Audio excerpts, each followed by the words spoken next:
Erika Robinson with another edition of In the Company of Cards.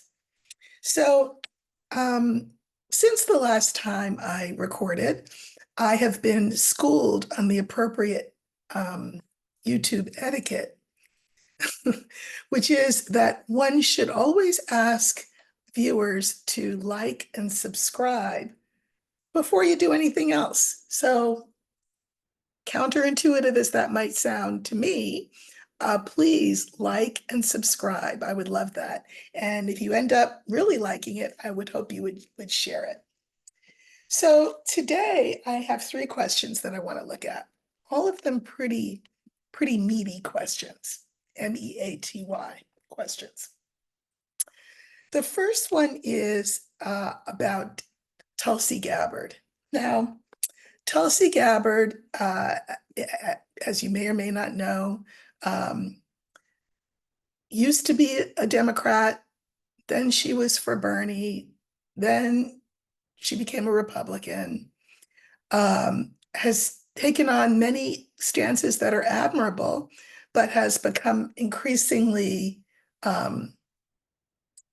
Trumpy, we'll call it, of late. And she considers herself a woman of color. I guess she's maybe a quarter Samoan. I know her mother is white, and her father is half Samoan and half white. So I guess that makes her a quarter Samoan. She has been named as the honorary, so how much weight does that carry? But anyway, the honorary co-chair of 45's transition team. Of course, the other co-chair is none other than RFK, he who likes to, kill and hide bear cubs and chop whales' heads off and, give a home to dead worms in his brain. Anyway, he has been named the other co-chair. Now, these positions are considered honorary. I suspect it's because 45 Junior wants to be sort of the head of this transition team because he wants to have, he has said, veto power. He's not interested necessarily in naming people to posts in a new 45 administration, but he would like to have veto power over the people who are nominated for those positions. At any rate, Tulsi. Back in the day, Tulsi became disillusioned with the Democratic Party because she seemed to feel as though she had been squeezed out and her voice silenced. And I'm not saying that that was not the case. It may well have been. I mean, I understand that political parties are political parties, and however idealistically we want to think of them, it's like religion, anytime you get people involved, things get messed up. And political parties are that way as well. So I'm not saying that she may not have a grievance. I'm suggesting that because she had a grievance, she let it fester, and it has gotten so deep in her bones that she's gone essentially from one pole to the polar opposite in position paper status. And there was speculation by no less a personage than Hillary Clinton back in the day that Tulsi was, we'll just call it a useful idiot, that she was perhaps a Russian operative, entertainment purposes only. I would like to know, I don't know that I'm going to come out and say, is she a political operative for the Russians, but maybe I will. I would just like to pull some cards on, what her deal is. What's she all about?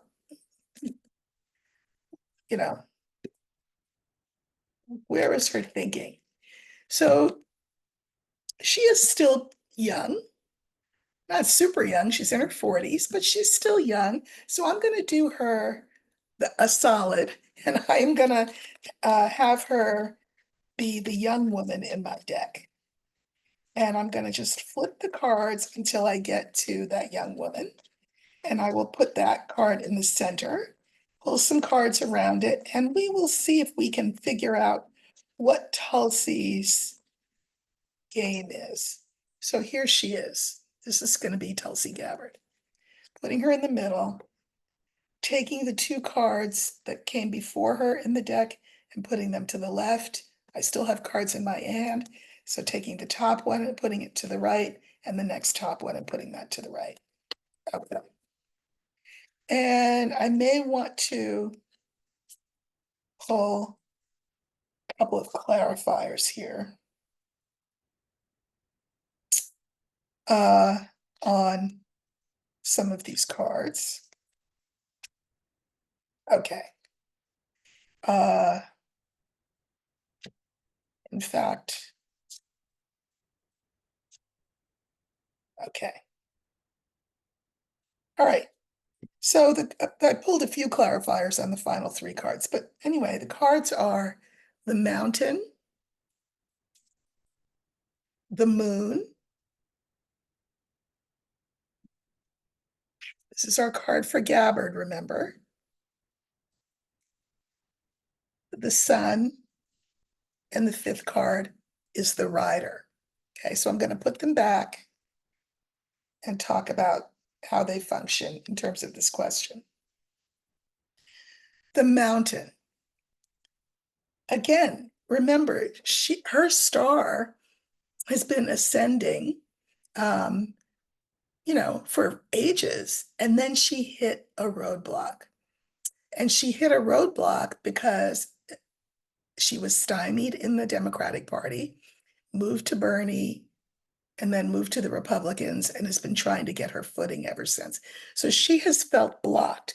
Blocked in terms of what? Blocked in terms of her status in the world. This is the card for reputation, for one's own self-image, but also for the way that one is seen. So she has felt blocked for some time, from taking center stage, from being as big a player as she thinks she's entitled to be. Next card, of course, is her, followed by the sun, and then the rider. So her star is once again on the ascendant. She's moving up, and that's the message that we're meant to take away from her, from this recent development. The fact that she has been named this honorary co-chair of 45's transition team. Please, God forbid that there's ever such a need for such a thing. But anyway, her star is rising. Okay, so, and remember, the question was, what's she all about? What is she after? Well, that is literally what she was after. Getting the word out. Hey, I'm over here. I'm a shining star. Use me. Okay. So I pulled some clarifiers. I pulled 3 clarifiers on Tulsi Gabbard herself. And those are clover, the scales, and the cross. So what might that mean? Well, clover is this quick ascendancy. Like, she went from relative obscurity to now all of a sudden her name is out there. Apparently she's the one who's also preparing 45 for his debate with Harris, which may or may not happen. Maybe I'll look at that as well. So she's feeling good. She's feeling lucky. She's up. She's very up. She's very buzzed about the fact that looks like her star, that sun, is rising. But what goes up comes down. And when a scale gets too balanced or too weighted in one way, nature has a way, and the universe has a way of tipping it back. So scales are never perfectly balanced, right? There's always some movement in them. And I think that she's tried really hard to play both sides, to you know, find a place for herself. But the fact that her positions are so diametrically opposed to each other in any given moment makes this kind of balance really difficult for her. So I think that's important. Now, I also drew three clarifiers on the sun. And of course, this is Gabbard's rising, right? Her ascendancies. This is the star, I mean, the sun. And we have the bear, we have the older man, and we have the clouds. Okay. Well, she hitched her wagon to this. This is my card for 45. Okay. So he is the one who is making her once again a star. But he is an old man in his dotage, meaning entertainment purposes only. He's kind of losing it a little bit. And the last card in the of the clarifiers is clouds. If I were going to mirror, I would mirror the sun with the clouds, meaning this may not be as terrific a move as she thinks it was long term. 45 is thinking, oh, she's a woman of color, she's pretty, she's very right of center, she's a military veteran. Maybe I can steal some of those Black votes, Hispanic votes, Asian votes from Harris with her. But, all of his thought processes, none of his thought processes are clear and cogent. So, did she hitch her wagon to the right star? I'm not so sure. Now, I also pulled three cards on the rider because I'm like, okay, well, what is the message? Because when I mirror this last card in the line of five, the original line of five, with the first card in the line of five, I get the mountain mirroring the rider. So it's kind of as though this feels very much like a carousel horse to me in this context. In other words, I'm not sure that it's forward movement we're talking about for her as much as it is sort of circular movement, not really going anywhere, but we'll see. The next card is the key, and the key is great. So in the short term, this was a good move for her because, 45 is the other candidate in the race. She thinks that she has landed in the right place. This is the card for peace, ease, security. She thinks she's landed in the right place, but we have the final clarifier, which is the mice. The mice always eat away at the card before. What are they eating away at? Her peace, her ease, her security. She will learn, I suspect, in fairly short order that 45 is the emperor with no clothes. She probably will have already gotten a hint of that in the debate prep, the debate that may or may not happen. Also, I can mirror the first card with the very last card. Again, we have the clouds, the mountain as the first card, and I'm mirroring that with the mice. Now, if I say that the mice nibble away at the card before, that's true. The card before was the lily. Here I'm mirroring these two. In the short term, this will cause that mountain, whatever has been blocking her success, to be nibbled away at, but it's being nibbled away at. Try nibbling away at a mountain. Dynamite would work better. A scythe, the card that chops, would work way better. So I don't think that this will cause her to climb as high in status as she thinks that it will. Now, I'm going to say this. I would like to look at the question I thought I wasn't going to look at, but why not look at it? Which is,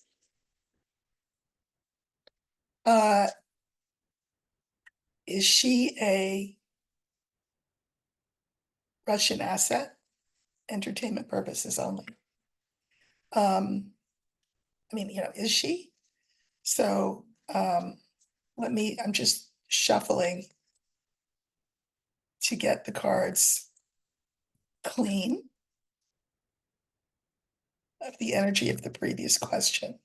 And I'm going to do the thing that I did the other day, which is a yes/no spread. So I'm going to pull 3 cards that will serve as the houses. Don't worry if you don't know what that means, that's fine. And 3 cards that will be in those houses. And I'll say some things that will make no sense to you, but they make all the sense in the world to me, and they help me arrive at my answer.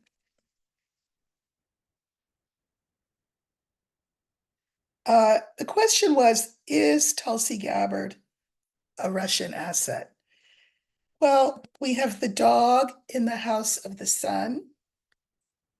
We have the birds in the house of the mice. And we have the coffin in the house of the lily. And I'm going to say yes. Remember, she's disgruntled at the way that she was treated in the party. And disgruntled people are prime picking for being assets for foreign unfriendly governments. So with the dog in the house of the sun, the dog is the card for friend. I think she is a friend to Russia. And I think that the arrangement that she may have with them is something that she's happy with and that they're happy with, especially if her star is on the rise, entertainment purposes only. Birds in the house of mice. To date, she doesn't have a lot of information to give them. But God knows if she served on a transition team for the ultimate useful idiot, 45, she would have way more. So right now, their investment has not paid off with her, not quite yet, because she's not in the know in the way that she potentially, God forbid, could be. And then we have the coffin in the house of the lily. To whatever degree she's feeling good about rising in the ranks, so to speak, by being named to this position, I think that her peace of mind will be short-lived, assuming that she's a Russian asset. Now, the last thing I can do is to mirror the first card with this last card. So if this is her friends, the Russians, they will want to keep her on side, meaning calm and controlled, until such time as they can utilize her, which will be when she knows more than she does now, which is not very much. So I think this is a question that we can look at again another time. I just think she's prime pickings for them. I hate to say that, but I think so. Okay. The next, and we'll come back to Russia in a minute, but not yet. The second thing I want to look at is Jack's appeal in the Florida case. So Jack has appealed Judge Cannon's ruling that the Mar-a-Lago case, where in the bathroom where all the documents are, in the ballroom and wherever else, that that case should be thrown out, says Cannon, on the grounds that Jack was inappropriately named, we'll call it, by what's his name? Can't think of what Merrick Garland. Oops. So Jack has appealed that decision. He has said, no, I was appropriately named. All the I's were dotted, all the T's were crossed. What he did not do in his appeal is ask that Cannon be recused from the case. And that's because everything has to go in order, meaning he now has to do this appeal, say, and say, no, everything's above board. I should be here. I've done my investigation. It's all above board. She's wrong. And then when the decision comes down, if it's in his favor, he can say, okay, now we've settled that. By the way, she just did this and wasted everybody's time. And she did this, and this to waste everybody's time. Can you please recuse her now? But this is months away, as is the decision on his petition. So will his appeal be successful? So I don't want to ask yes or no here. I want to ask, how will Jack's appeal be received by that higher court that he filed in? So I'm going to look for the letter because, of course, it was a written appeal and it will be responded to, of course, in writing. So this stands for the appeal and the response to the appeal. I'm putting that in the center, taking the two cards that precede it and putting them to the left, the two cards that are to the right. All right. Full disclosure, I was on a different YouTube, Cosmic Owl Astrology, with my friend Louise Eddington yesterday. And we actually both read on this question. And I thought, well, let me look at it again because of the answer that I got yesterday and the answer that she got. So how will Jack's petition, his appeal to the higher court to vacate Cannon's ruling that the Mar-a-Lago case should be thrown out? We have the child, we have the cross, here's the appeal, we have the coffin, and we have the mountain. Okay, at this point, you don't have to be a master Lenormand reader to be able to interpret these cards.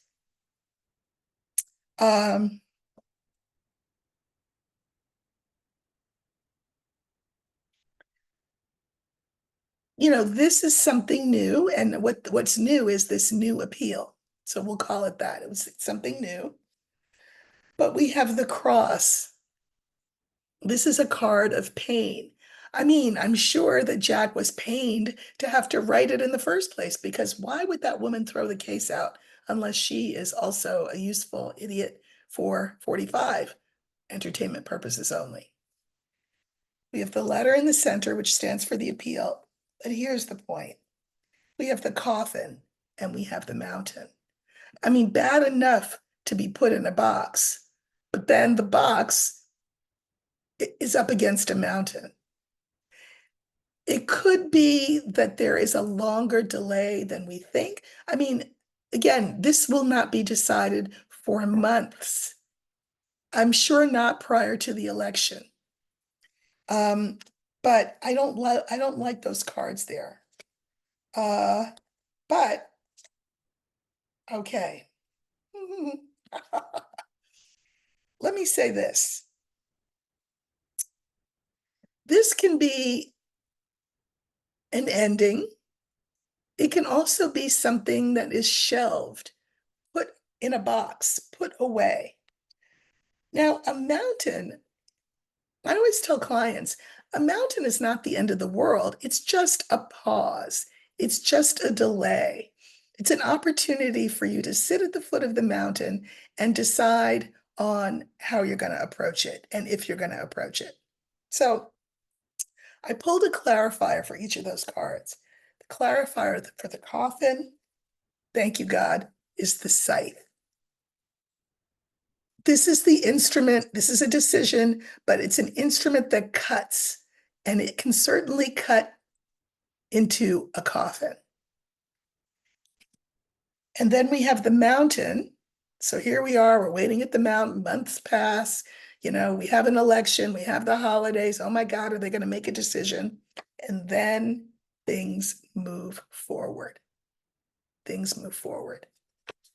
Now, I can mirror this first card, which is the child card, with the mountain. I'm sorry, with the ship. And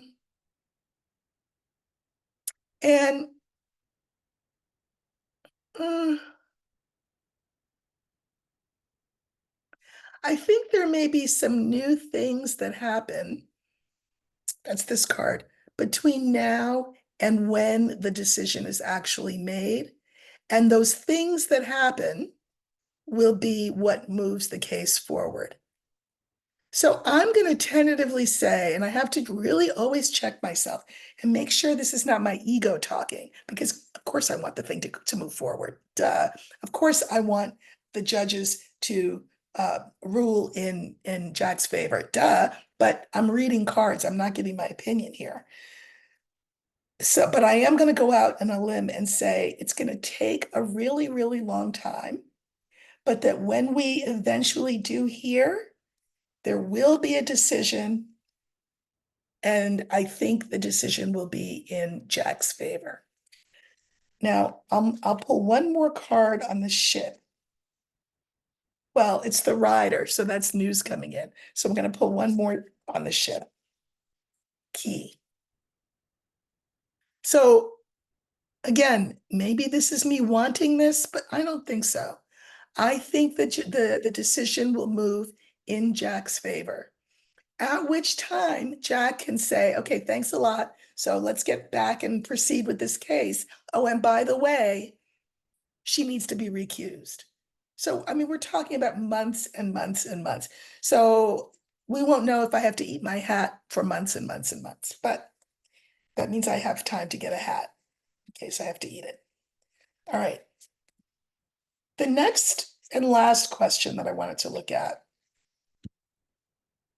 came about because I read a couple of things and they made me think. So the first one was an article in the Atlantic and about the science of race.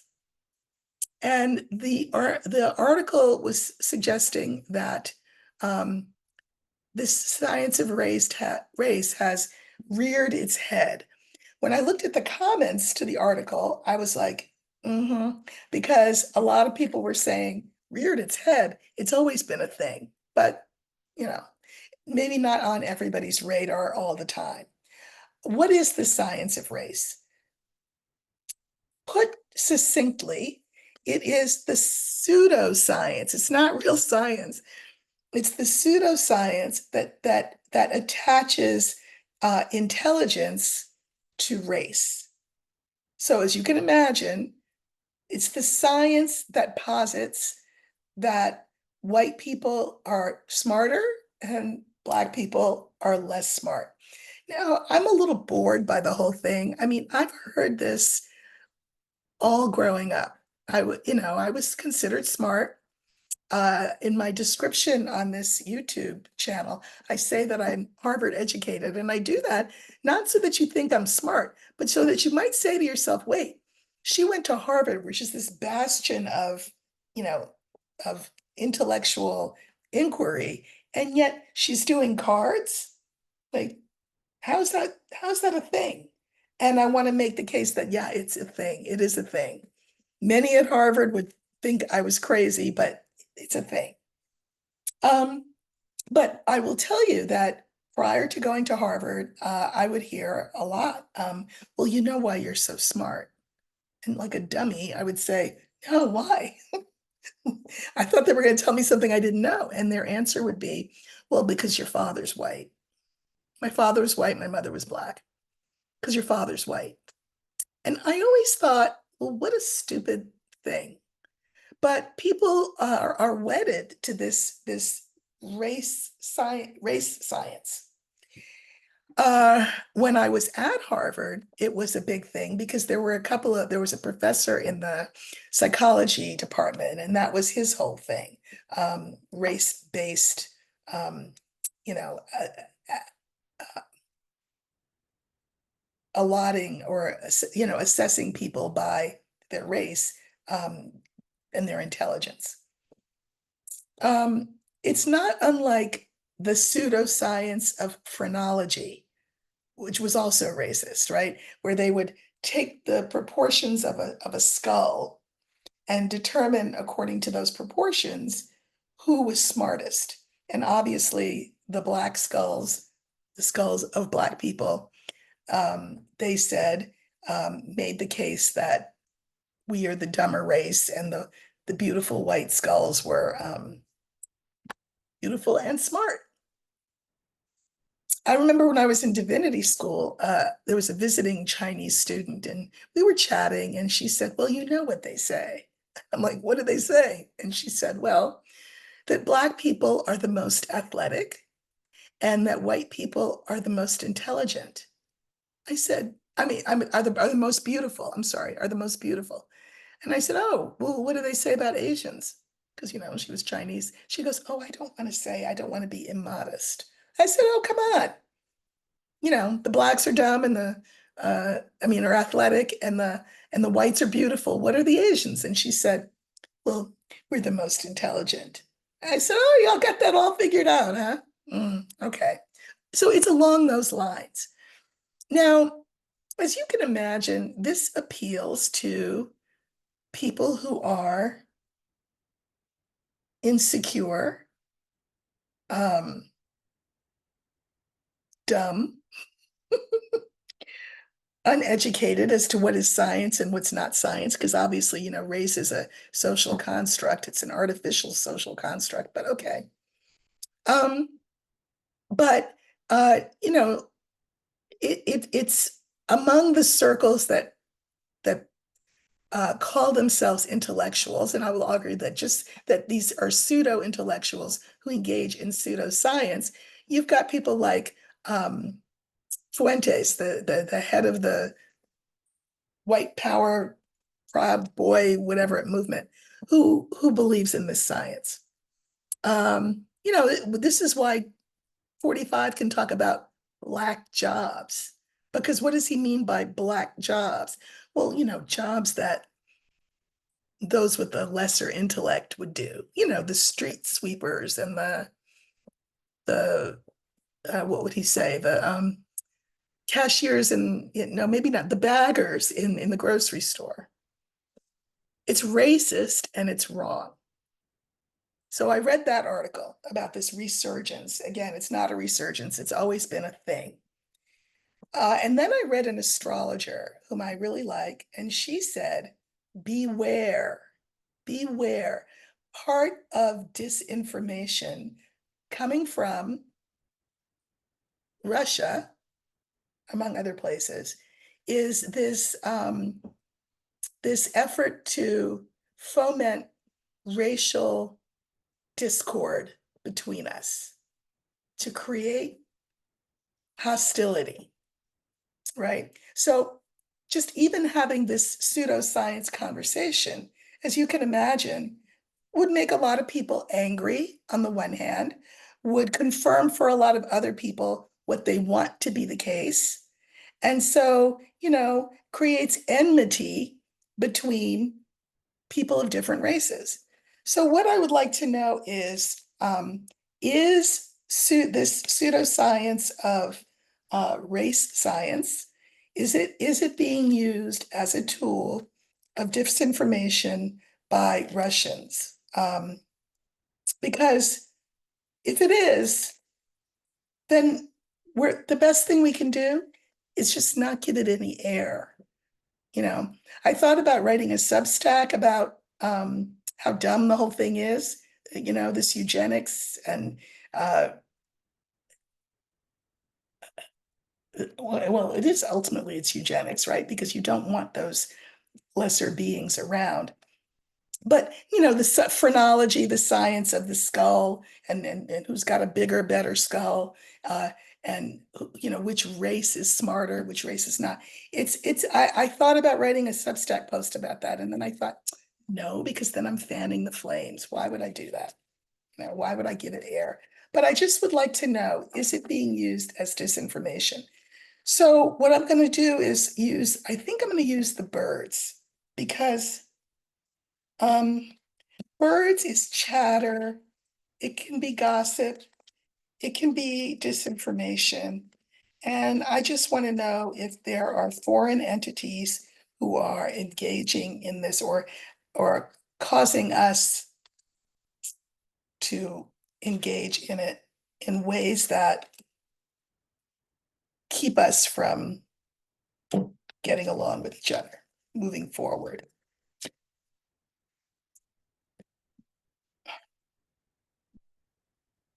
Okay. And what I'm doing is I'm pulling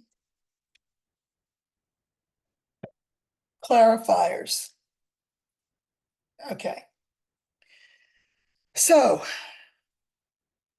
is this sort of race baiting pseudoscience of race science being used to create dissension among us being the American people? So I have the ship, I have the whip, I have the birds, and remember that's the card that I selected. I have the scales, and I have the rider. Okay, so let me put them back in order and then see what they're saying. So yeah, the attempt is being made from people who are from elsewhere, right? From foreign shores, to create dissension among us, because the whip is the card for fights, or verbal fights, arguments, ugliness, that kind of thing. So it's to further that end, right? In the middle, we have the birds, and it is to tip the scales the way they want the scales tipped. We just came off an amazing week, an amazing month, and certainly the other side's not thrilled about that. How do we skew the balance of that, right? By talking about something that we know, because it's the great American wound that's never been healed. We know that if we foment conversation that is ugly about race and who's intelligent and who's not intelligent, we can further our aim. Okay, so I do think it is a disinformation technique brought over here from overseas. Now, I drew clarifiers on birds. And remember, birds is this disinformation. So here we've had this kumbaya moment in the Democratic Party. We've managed to bring in a bunch of undecideds and Republicans, no less. So for us, this looked good for America. We're getting it together. We're figuring out who we want to be. The Stork is about positive change.